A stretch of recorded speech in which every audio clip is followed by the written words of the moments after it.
खुलुमबाय आं सिबिरानि ब्रह्म नोंथांमोननिसिम फिन आं सानसेयारि खौरां लानानै फैबावबाय नोंथाङा जुदि चेनेलाव गोदानबा सानफ्रोमबो फुंनि समाव खौरां मोननो थाखाय एसबि बड' निउज चेनेलखौ साबस्क्राइब खालामनानै ला नोंथाङा बे चेनेलाव सानफ्रोमबो फुंनि समाव खौरां मोननो हागोन।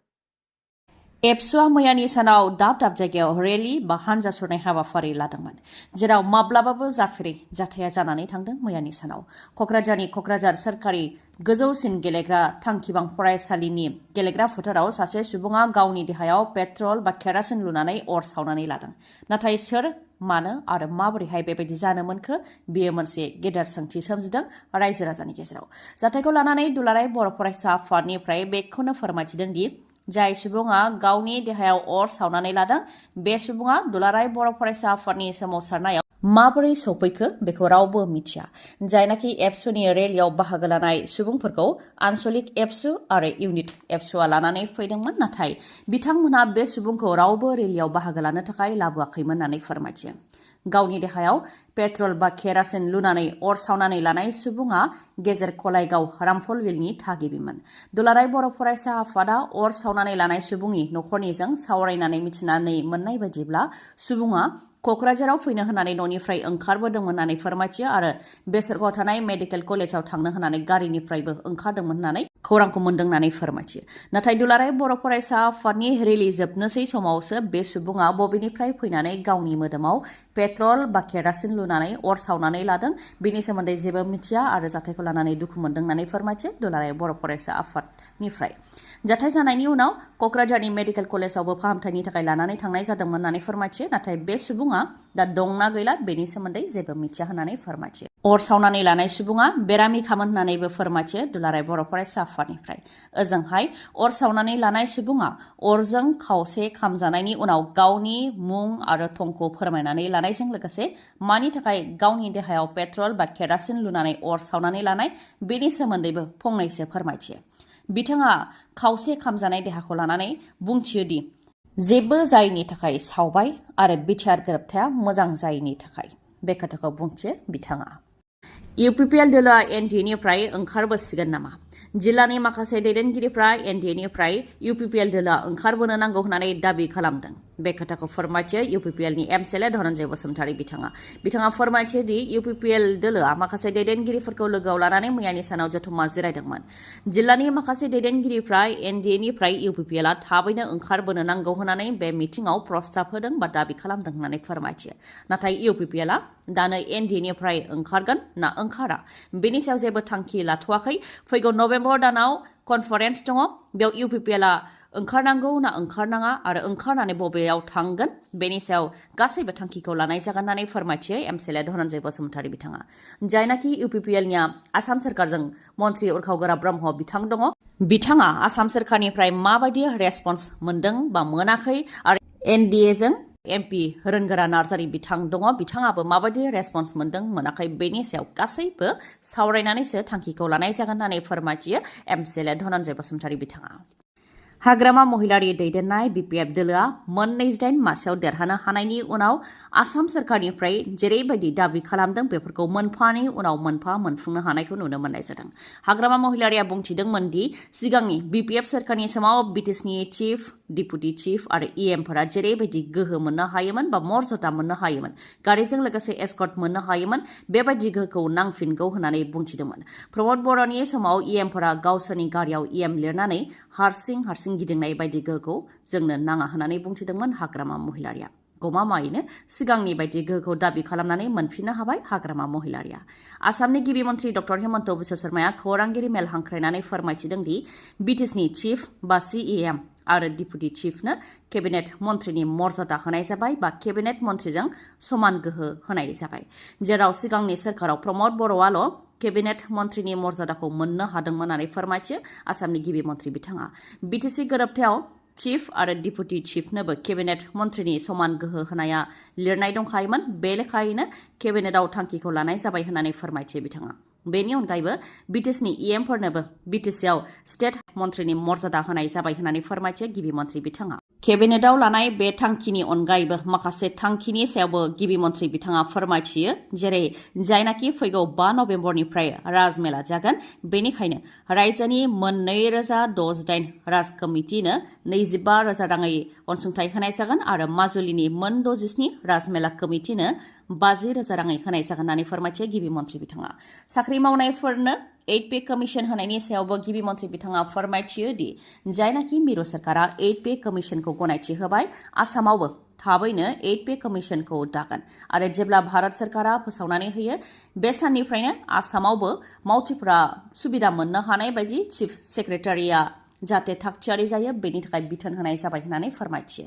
बेनि अनगायैबो आसामनि गामिफोराव एसटिफोरनो 50 बिघासिम हा लानो हानायनि गनायथि आरो जेनेरेलफोरनो 7 बिघासिम हा लानो हानायनि गनायथिखौ बसुन्धरा 2.0 नि गेजेरजों होनाय जादोंमोन।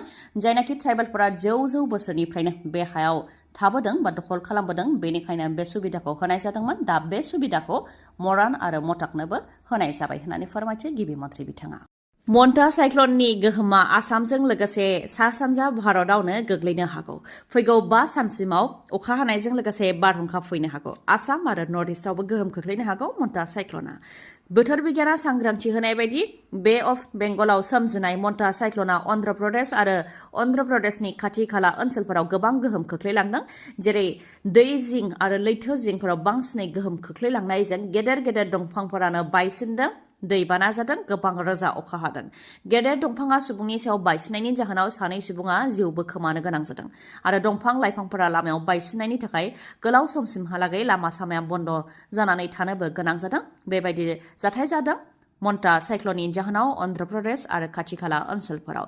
थिग बेबायदिनो बोथोर बिगियाना सांग्रांथि होनाय लेखायै तेलेंगाना आरो उड़िष्यायावबो गोहोम गोग्लैनायखौ नुनो मोननाय जादों। दा आसाम आरो नर्थ इस्टआवबो गोहोम खोख्लैनो हागौ मन्टा साइक्लना। फैगौ 5 सानाव अखाजों लोगोसे बारहुंखा फैनो हागौ। नाथाय साइक्लननि जि गोख्रैथि बियो खम जाबोगासिनो दङ होननानैबो फोरमायथिदों बोथोर बिगियाननिफ्राय। बिटिआर गोरोबथानि दफाफोरखौ मावफुंनांगौनि थाखाय दुलाराय बर' फरायसा आफादा गुबुन गुबुन जिल्लानि हेडक्वार्टाराव मैयानि सानाव हानजा सुरनाय हाबाफारि बा रेलि लादों, जेराव दिपेन बर' बिथाङाबो हानजा सुरनाय हाबाफारि लादों। माखासे दाबिफोर जेरै 125 एमेन्डमेन्टखौ पास खालामनाय, आर्टिकेल 280 सिमा बांहोनाय, बिटिसिनि बियाबखौ मोन 60 बानायनाय, बिकेडब्लिउएसिनि गेजेरजों गामि सोसननाय, बेफोरनि अनगायैबो माखासे दाबिफोरखौ लानानै दुलाराय बर' फरायसा आफादनि बानजायनायाव मैयानि सानाव गुबुन गुबुन जायगायावहाय हानजा सुरनाय हाबाफारि लादों। बेनि अनगायैबो फैगौ 20 अक्ट'आवबो निउ दिल्लीआव कन्स्टिटिउसन क्लाबाव सेमिनार जिरायगोन आरो 21आव गोदान दिल्लीनि जन्तर मन्तराव धर्ना होनाय हाबाफारि लागोन, बेखौ फोरमायथिदों दुलाराय बर' फरायसा आफादनिफ्राय। एबसुनि गाहाय दिपेन बर' बिथाङा बेखौनो फोरमायथिदों दि जेब्ला बिटिआर गोरोबथाखौ खालामनाय जादोंमोन अब्ला आसामनि गिबि मन्थ्रि आरो नखर मन्थ्रिया बिटिआर गोरोबथानि दफाफोरखौ आखरे आखरे मावफुंनो थाखाय रादाय होदोंमोन बा 100% मावफुंनो थाखाय रादाय होदोंमोन। नाथाय बिटिआर गोरोबथाखौ इमप्लिमेन्ट खालामनायाव मिरु सरकारा मानो थाखाय गेहेलेम खालामखो होननानैबो सोंथि खालामो दिपेन बर' बिथाङा।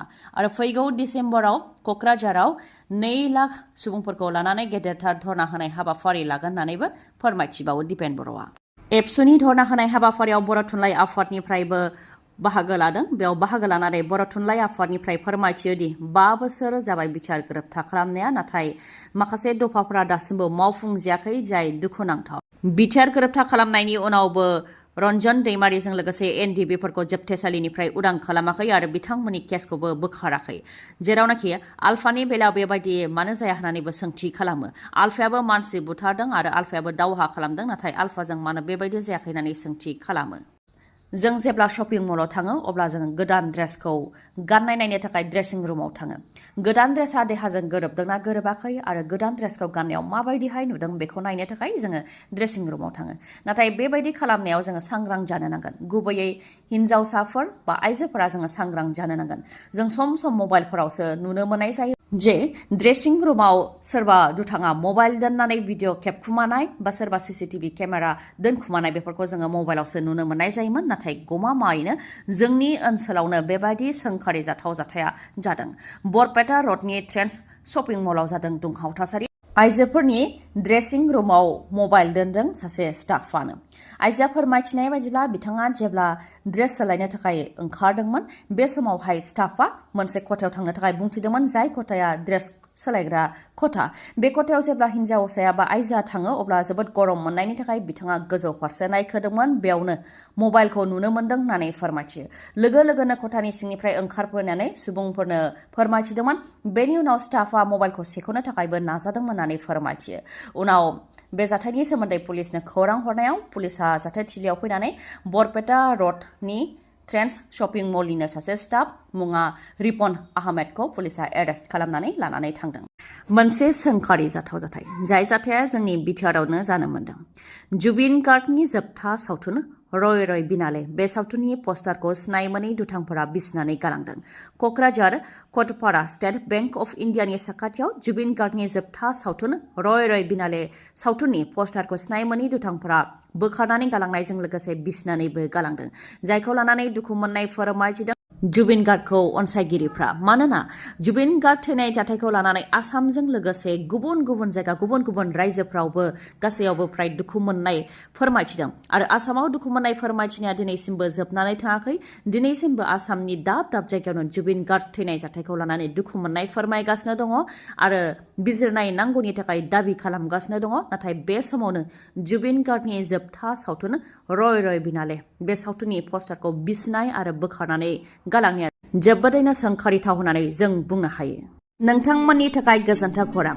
बङाइगाव आइ हस्पिटालाव नोंथांमोनहा गोबां मेगननि डक्टरफोरखौ मोननो हागोन जेरै डक्टर आशराफुल आलम, डक्टर मेघाली शर्मा, डक्टर रुमि दास बिथांमोनखौ मोननो हागोन।